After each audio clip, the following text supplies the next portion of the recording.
KDocs, Avriel, Carol, Guylaine. Welcome, and thank you for being here on our opening night.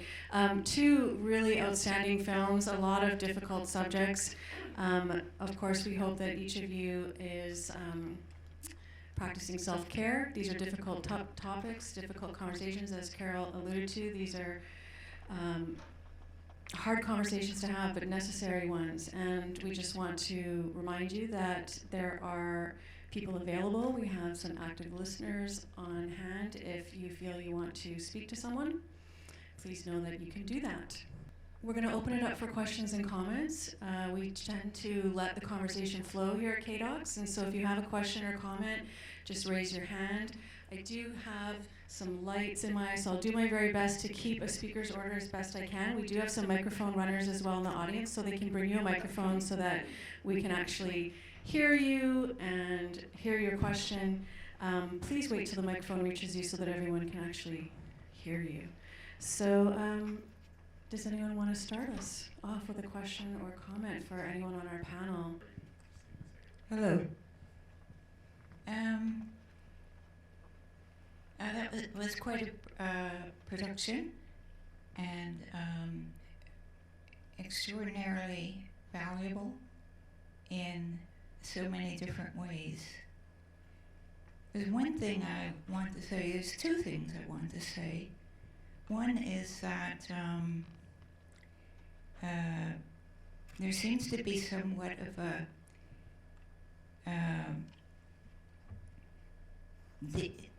in the current time, we are using the word misogyny, which means hatred of women, without any, in my view, without any context. Misogyny is one of the many, many, many symptoms of sexism. Just like white supremacy is one of the many, many, many symptoms of racism. So I just want to make that point that somehow or other sexism has left the discourse, and I'm seeing that all over the place. And I think that is a problem because sexism gives us an overall analysis about why, for instance, women are hated so much, so to the point that they have to endure this kind of online violence. They also have to endure poverty. They also have to endure lower economic incomes, little great difference between their ability to advance in any given profession, etc., etc., etc. So all of these things are an aspect of sexism. The other thing I wanted to say is actually, I don't want to cut you off there, but I thought perhaps we might give the panelists a chance to respond to your first point, if that's okay with you. Do you want it before we lead to a second question? Or is it a two-parter? It's a two-parter in the sense that, and I think this would be, I don't know how to phrase this because it would feel offensive, and in fact it could be offensive, but I feel I have to say, are we surprised at this kind of treatment of women this kind of treatment of women has been going on forever. And until we stop picking out a story here or a story there and simply start moving to the place where we're talking about this treatment of women, where we're talking always about this treatment of women is universal. I don't believe that there's going to be significant differences. There are going to be some good stories in this film. There were a few, and there was a few that were not. But I mean, we need to understand, just like we need to understand climate change, that it's a universal phenomenon. It happens because it's beneficial to people who control our society. I'm sure many people have thoughts about that. I'm not going to go into that. Just, it's universal. It happens. Thank you. Because it's beneficial. So thank you for your time. Be interested in your response. And so, if I can just recap on the issue of the overarching theme of sexism versus misogyny as a symptom of sexism, so thoughts and comments on that, and part two, the future and what's possible. Well, I can start, sort of, as an educator, right? That's why it's so important that we start educating our children about appropriate behaviors, about being respectful, being kind. That's why, I mean, today's Pink Shirt Day, right? And when we don't, and when our children are exposed to a variety of what's out there on television, on YouTube, or like the documentary before this one was the YouTube effect, and you learned about algorithms and how you can watch something on YouTube and you watch the next video, and then all of a sudden your feed is on the same, are all on the same topic, right? And the visuals get ingrained into a young person's head, and their views change. The brain wiring changes. And then we get into behaviors, we get into viewpoints, we get into superiority. And so that's why I said earlier we need to have those conversations in different ways in our school system, starting at an early age. Now, you know, sexism has the word sex in it. I talked about that earlier, sex and porn. Those aren't conversations that our school system wants to have. But I've been involved in conversations on gender-based violence, and what we see up here is violence. I mean, you can say hate speech, you can say harassment, but it's violent behavior that is inflicted upon individuals. And targets are females, but not necessarily so all the time.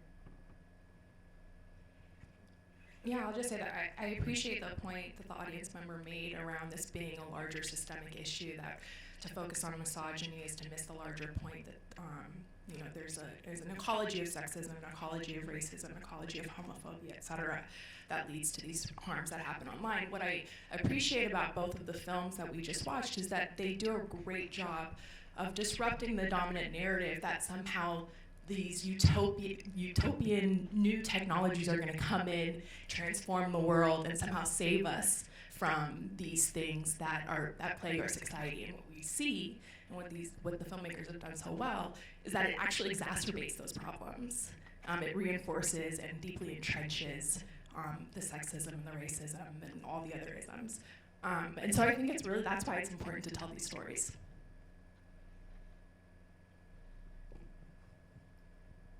Well, thank you. Well, thank you, all of you, for being here, because these films are not easy, you know. You could be tempted to go see more entertaining films, but I always really appreciate people getting interested in these issues, because I really think it is very important. The person, the lady was mentioning about the misogyny being kind of a byproduct of sexism. Maybe it's the opposite, because misogyny is age-old and extremely profound. The shock I had making this film is that I knew this was an issue. We started making this film 7 years ago, so that was a long time ago. And what, the story of Amanda and the story of Rehtaeh Parsons really, they were very important in Canada. As a matter of fact, it was like a wake-up call for all of us. But starting to make the film and meeting these women, I realized something else, actually. And that, and the lady was saying, you're surprised. Actually, what surprised me was the extent of the misogyny and the fact that women want to speak in public spaces, and women who want to have power, are first targets. But now, when I was a professor at a university in Quebec, actually, and last year, when I was talking about the film I was making, a few young girls were saying, well, we know about that. And as a matter of fact, I wanted to go into politics, but I will not go in politics because it goes with the territory. So now young women have kind of internalized that that's dangerous. If you want to speak, if you want to have progressive ideas, that's what goes with it. And yes, men also have attacks, but it's very different forms of attacks. Women are like, they receive rape threats, death threats, and comments like, we know where you live. So they live in fear. And when I meet people, I meet a lot of young ladies, and they say, well, I have a public, my career is public, but I'm in fear because I receive all these, LinkedIn, people want to, and it's kind of banal, but it's not. And so I am surprised and shocked. And I think we need to think about it and do something about it. Thank you, Guylaine. That gives me a pretty safe segue.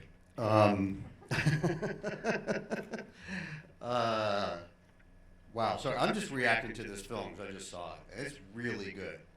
I just have to tell you, it's really, really good. Beautifully made, and it's incredibly impactful about an extremely difficult, thorny, and frankly very depressing issue.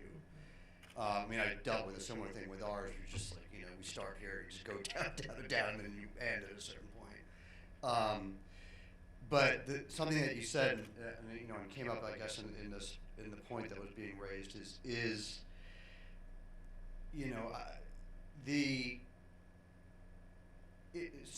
the whole aspect of what's systemic is illuminated and magnified and exacerbated by technology. That is the point. And the disconnect, I think, somehow that will eventually, and you talk about this in the film really well, about children and the indoctrination of children, which is good and bad, right? There are things about what's happening with technology and children that's very, very good. And there are aspects of their interconnectedness and their political activism and awareness. I have a 13-year-old boy. When my 24-year-old was 13, the internet was a little newer, and he wasn't on as much, and he didn't know anything about what was going on in the world. My 13-year-old is so aware of what's going on in the world in a good way, and he's mad about it, and he gets invested in it and activated, and so there are good things about what's going on, but the exacerbating nature of technology's ability to create a community that we're all in, whether we like it or not. And what your film made a really good point of, which I think is the point in a way, is that there is no divide between technology. The technology is the real world. It is the real world. You know, with YouTube, with our film, the tipping point that made me want to tell this story was the Christchurch shooting in New Zealand, because we all knew that this train was headed for a cliff, and everybody was telling these companies, it's going to manifest in a very concrete, inarguable way. No, not going to happen. And you know, someone literally said, I am going to kill these people because of what I learned on this particular platform from these particular people. And they went and slaughtered innocent people, many women, and mostly Muslim. And so, you know, yes, the misogyny of sort of who's on the receiving end of the violence, you know, the children, women, people of color, marginalized communities, now what's going on with the trans community. So, I mean, I think it is a very important, not to say that, you know, I'm speaking for myself, it's not to say that what I've made is that important, but I think that for a microscope to be put on individual issues, on really finite individual issues, is important.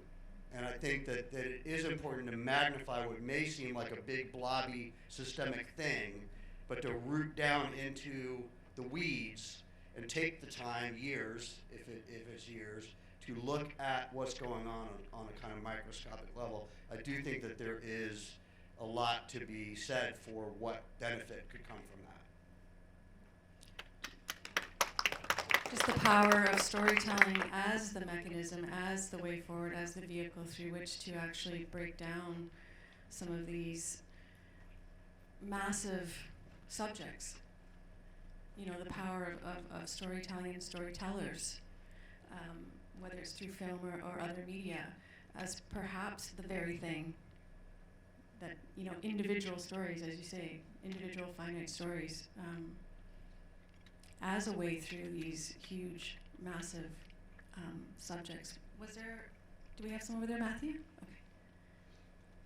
Thank you. I just want to say that both documentaries were phenomenal. Thank you so much for your work. One of the things that you mentioned was that it is the real world, and I thought about that. And to me, what these platforms are doing is obviously spreading hate. And the reason that happens is because it's not real. Aside from the fact that they're cowards or they might have a mental illness. So how do we stop spreading hate? How do we turn that into love?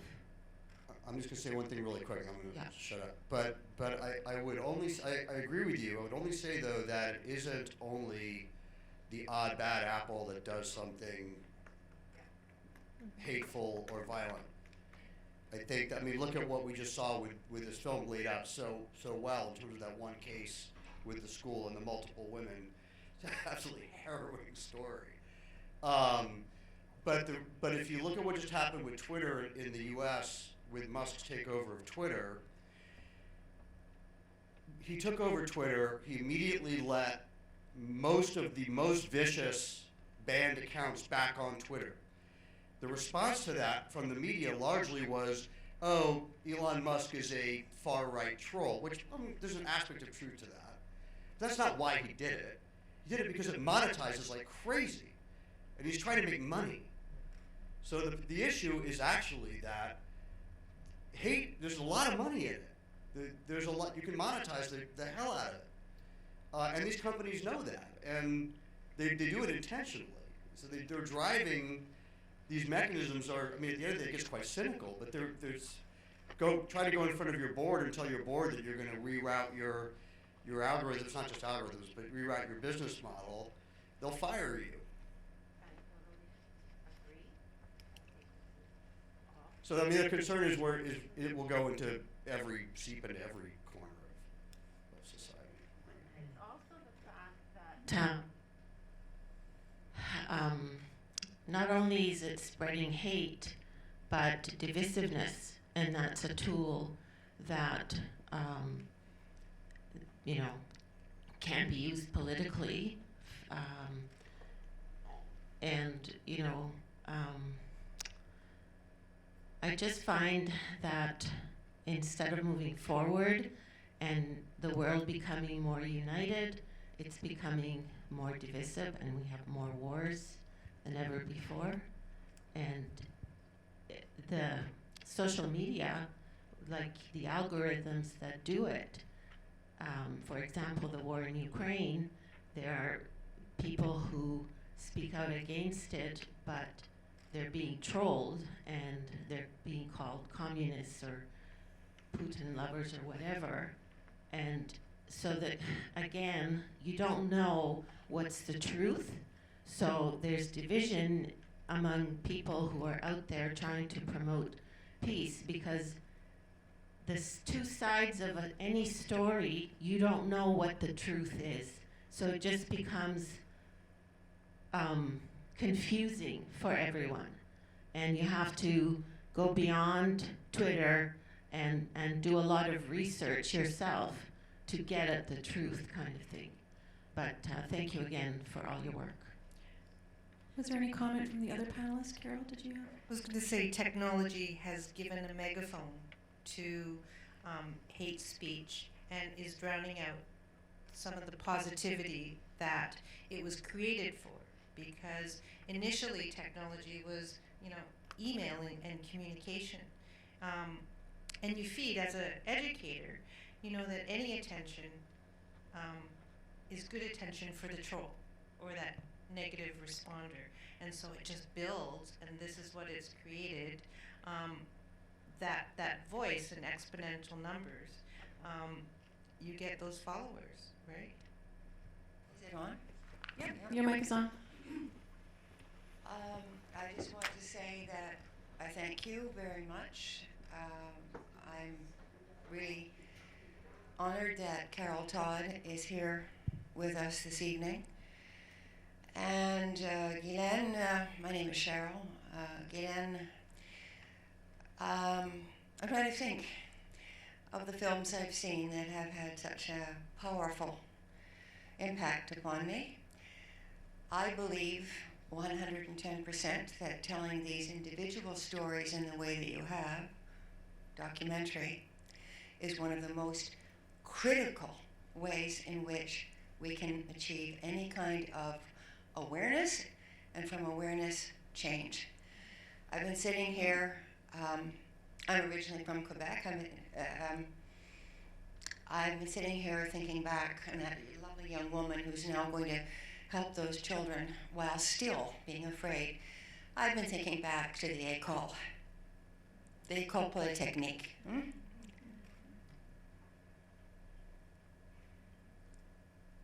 I still don't know, I'm a retired professor, I still do not know many women who have succeeded as engineers in the academy or in industry. There are a few, but very, very few. So, telling your stories as you have, and Carol Todd speaking out as you have over the years so eloquently, could not be more important.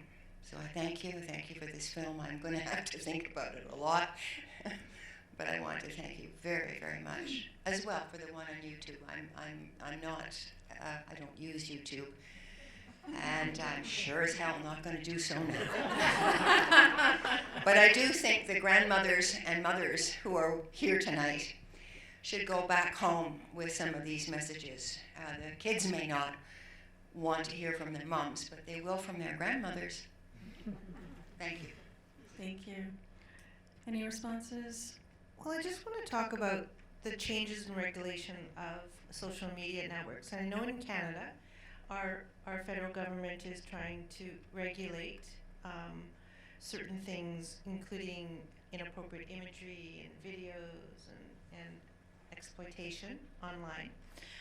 In the United States, there's something going on right now about, there's 2 lawsuits, and family versus Twitter, and the family versus is it Google for YouTube, and terrorism and something else, right? Because the UK passed legislation on algorithms and mental health, suicide because a family lost their daughter, and the daughter had been searching for mental health, and then it led her to ways on how to kill herself, and so they went to court and won. So I'm not sure. But what stunned me with the article in the States with the two families I going mean, I on, could speak to what's going on with legislation a little but bit. the Supreme Court justices are clueless. Well, they're not clueless. They're politically motivated. It's the opposite. You know, we talk a little bit about it in the film, but the problem right now in the U.S. This is a really complicated area that you get into a little bit with the whole thing with content moderation, and you know a lot about this. We would be here all night. Like, we want to talk about Section 230 and the complexities of content moderation, the difference between the laws in the UK and even whether they're good laws, to be honest with you, and laws in the US. It is extremely complicated. And it's emotional, so you want to say, oh my God, this is horrible, turn off the internet, you know, abandon Section 230, shut people down, just content moderate your way through. You can't, none of it is that. We all know this, but none of it's that. It's extremely complicated. And what's making it worse in the US is that Google has so much money, infinite, unimaginable amounts of money, which is why whether or not you're on YouTube, it's important to at least be aware of the size of this company, right? Because they are not a social media platform. They are the portal of information for the planet, period. More than the newspaper, more than the television, more than the movie theater. They're how most people on the planet get their information, whether it's true or not. And in the US, they own the left and the right. They're locked up. And it's impossible to pass legislation of any magnitude. It doesn't mean people won't ultimately. I actually think it's where it's going to happen. And there are people who are fighting and starting to fight these fights that will eventually work their way up and hopefully not die like out of a Dickens story, not getting anywhere. But it is really, really hard. It's really hard to pass meaningful legislation, antitrust legislation, anti-monopoly law in the U.S., given the power of these companies. There's an online safety one going on with COSA too, right? Oh my God, yes, there is, and that's been extremely contentious, and keeps coming back around and back around and back around.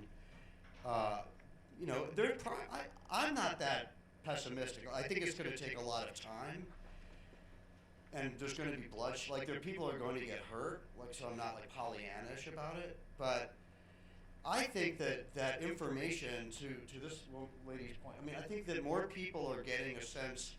You know, it makes you mad as hell to watch a movie like this, right? And a lot of kids that I know this stuff, and it's making them very mad. And rather than saying, well, I don't want to fight, I don't want to expose myself, they're like, screw that, I'm going to go to law school, and I'm going to go fight these bastards. And I see that over and over and over again with young people when I'm meeting, when we show like YouTube Effect in high schools and stuff, those kids are so smart, so politically active, so ready to go to battle. It's the generation above that's doing less. Largely because they're just like, I just won't get on Facebook. That's the end of it for them. There's a little bit of a culture in the U.S. too, and some That's for sure. deviant thinking. Right? I mean, you gotta look I am speaking about the United States. you gotta look. Believe me. Avriel, did you want to add to that at all? Yeah, I think the irony, and something that maybe wasn't captured as well in the film, but I'd be really interested to hear both of you think about this, is the kind of anti-radicalization or the Gen Z activist spirit is actually something that's being cultivated by the algorithms. And I don't want to make the simplistic argument that is often made that we're just being pushed into extreme polars, because I don't think that that's necessarily true. I think the extreme radicalization is absolutely happening on the right, and that you cannot make you cannot equate that to what is necessarily happening on the more progressive side of things or on the left. But there is something to be said about how people are better able to mobilize around, or young people are better able to mobilize around information, and have access to information and access to communities and access to ways to organize each other that they didn't have before. So just to keep the conversation a little bit balanced, there are some positive aspects to the algorithms, though I'm definitely well, the algorithm and online community, right? I mean, I was saying this before when I introduced my film. It's like I got onto the internet because of community. I got onto the internet in like 1983 through the BBS Usenet era. You know, Usenet. It's funny, but to be here to full disclosure, I was dealing with PTSD, abuse, childhood sexual abuse, finding online communities that were anonymous in the 80s, where you could talk about these things with other people around the world who would connect with you, find you resources. And it was a lifesaver.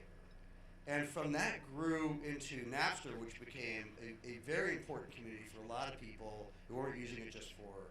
And then the darknet, which is maligned largely for good reason, but also was a really important home because it was anonymous online communities for people, rape victims, childhood sexual abuse victims. There was an enormous amount of resources on the darknet because it was fully anonymous and mostly accessed through Tor, which was mostly encrypted and anonymous. So the power of a community, even as big and corporatized as YouTube, to your point, is still very, very good as a community base.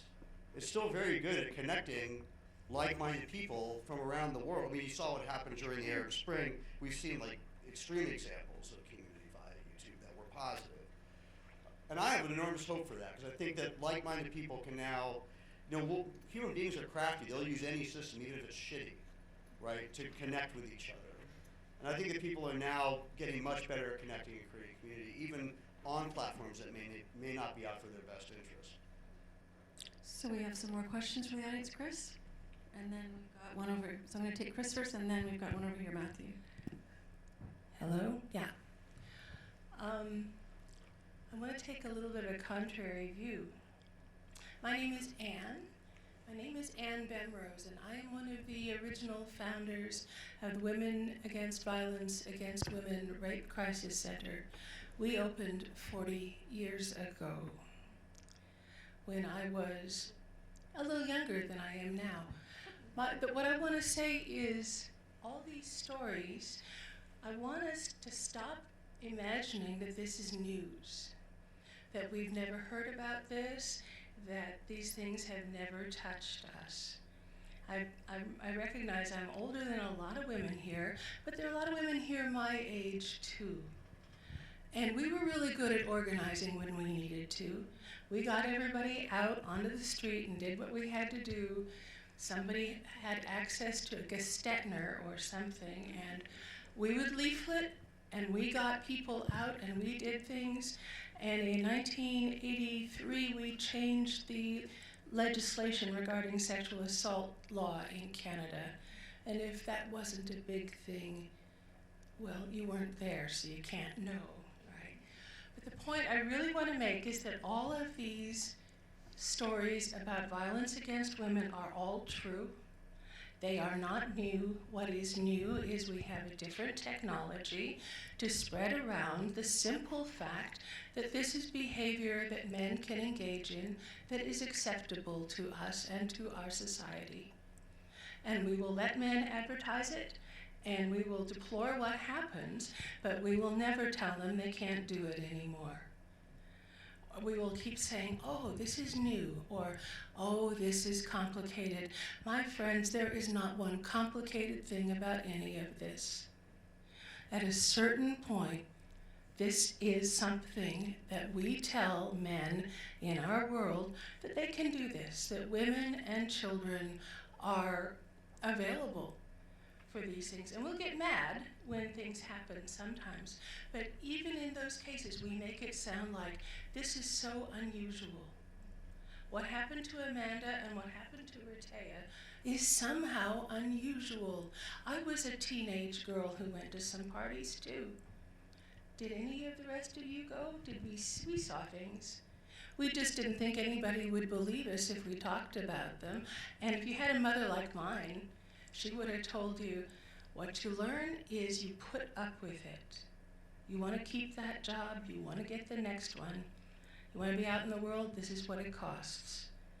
And I thought that was a hateful thing to say when she said it 40 years ago, but my mom would be 102 now, and I don't think she's wrong about what she had to say. If we want to change these behaviors, we have to change men's behavior. Men have got to get up on their feet and call each other on their sexism, their misogyny, the way they objectify women, the way they sexualize toddlers, the whole bit. That's what has to happen. And then maybe we get it off YouTube or whatever the next technology is going to be. But YouTube is only reflecting the world that we actually live in. It's not a new one. And I think if we're going to change something, we have to really change it. And we've got to stop acting surprised and start acting powerful and good about things. Yeah, I mean, I agree. I don't know if you saw my film, but we certainly don't say it's new or surprising. You know, the what's important about YouTube is scale. What's important about YouTube is that it illuminates at scale these systems. Of course, they're pre-existing systems. I mean, they're primordial, these issues. The way forward, I think, is also the problem, right, in a good way, which is that what's also happening at scale is information is being passed along. And I'm not overly pessimistic about I mean, we have this issue in the U.S., we have this issue of fake news, but, you know, it's not about truth, right? Journalism is about facts, not about truth. And there are facts, and you can find them. It does take a little bit of work, but they are findable. So I think that those delivery systems that are operating at scale have the ability to deliver facts as well as to deliver really horrible and violent and dangerous information.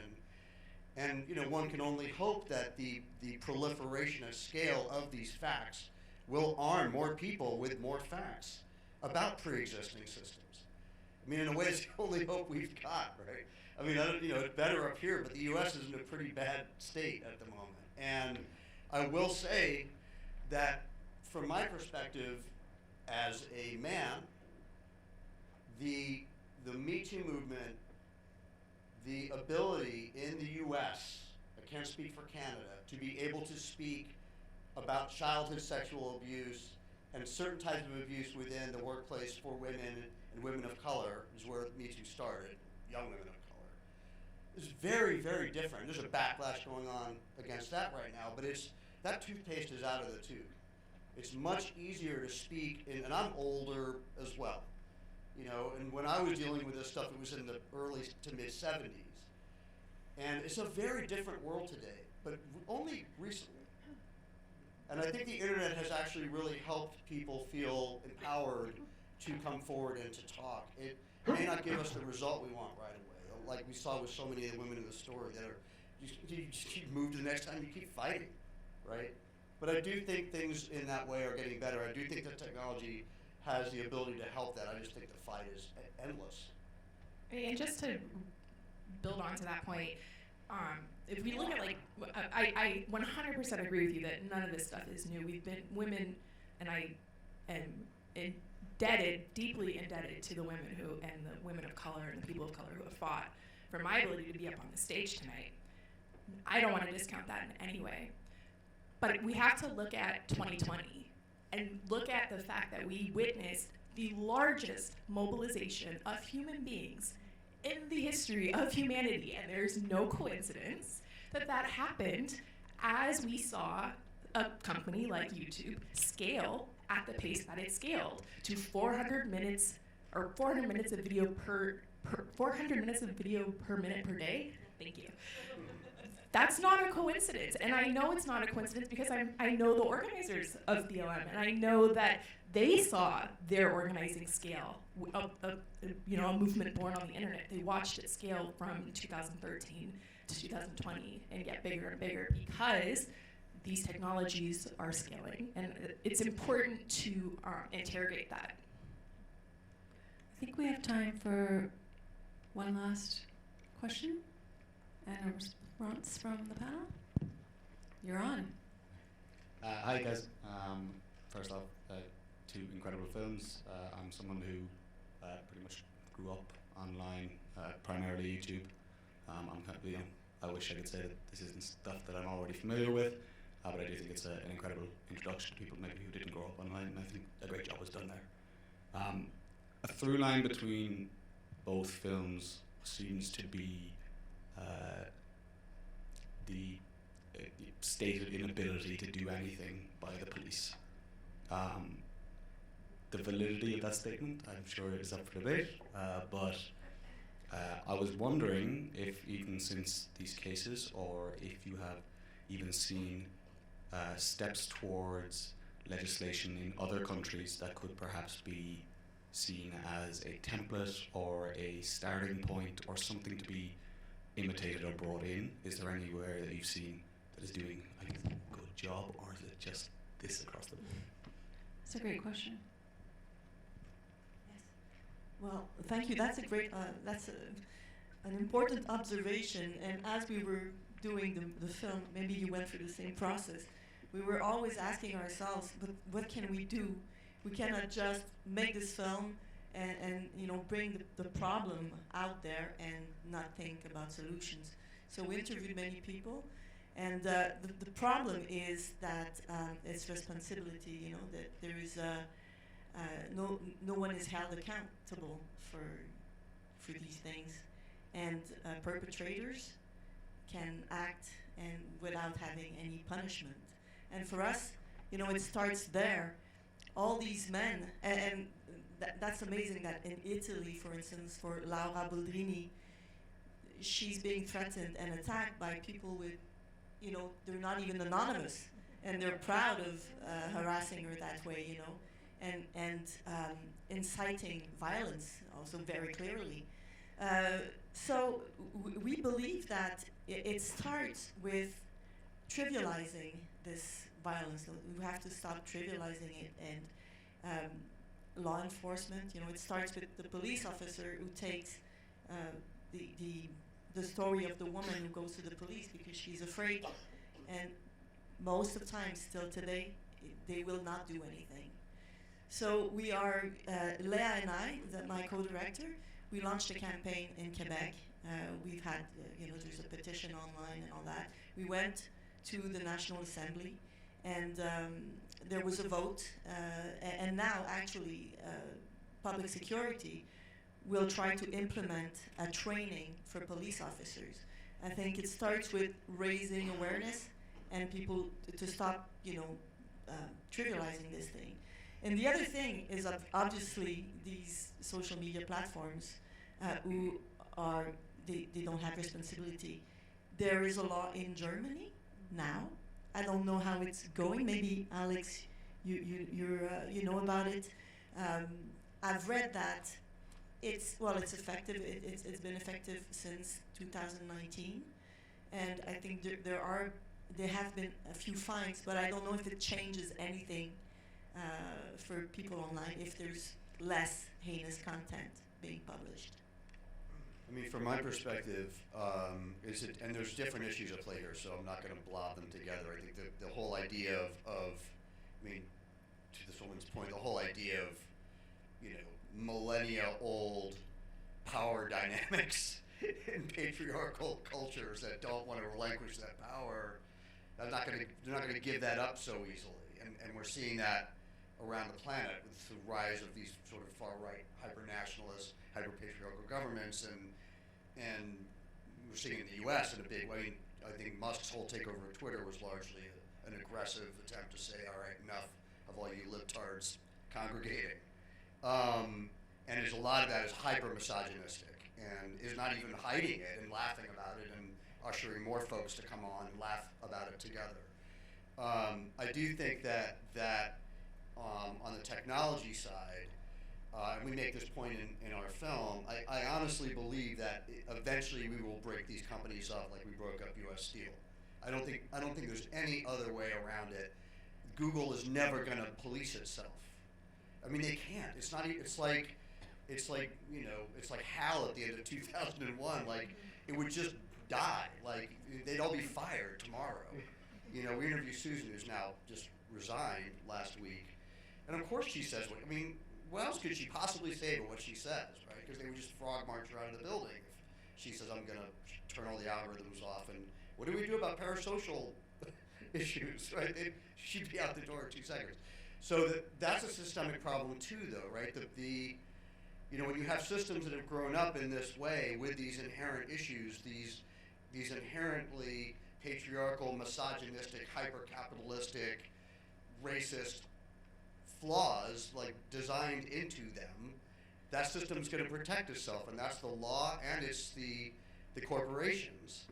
So it comes down on the individual within any of these systems to fight.